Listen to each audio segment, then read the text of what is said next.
de stuk in mijn gedachten. Ik beleefde door de allermoeiste tijd.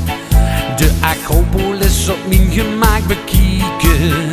In het centrum van Athene dronk ik wien. In de haven nog een rondvaartbootje pakken. En de meeuwen vlogen door het hemelsblauw. S'avonds naar de discotheek om te gaan stappen. En dan trof ik toen een knappe Griekse vrouw.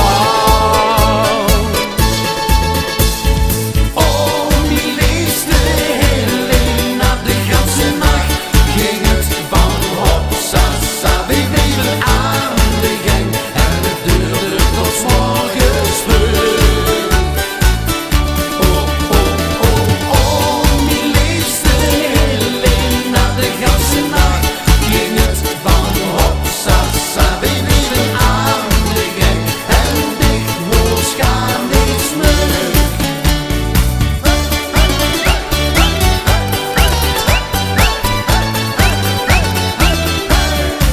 Voor een man is dit niet vol te houden, ook al heb ze de conditie van een beert. Ik verlangde zo door Noren moeten rusten, mijn gezondheid is me tamelijk veel weert.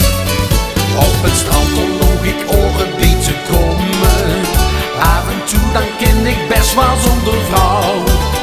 Maar die Helena die had zich voorgenomen, dat ze mich de ganse nacht weer hebben wou.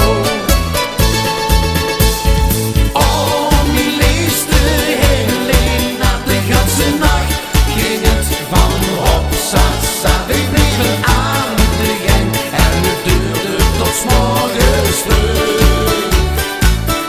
Oh, oh, oh, oh, die leefde Helena, de ganse nacht ging het van hopsasa. We bleven aan de gang en dicht woord gaan niets meer. Ja, ik mocht beginnen, ze leed zich hier beminnen. Die Helena is een stuk. Maar nog een aantal weken had ik het zwaar bekeken, kreeg ik last van mijn rug. Oh, die leefde Helena, de ganse nacht ging het van hopsasa. We bleven aan de gang en het duurde tot 's morgens vroeg. Oh, oh, oh, oh, die leefde Helena, de ganse nacht ging het van hopsasa. We bleven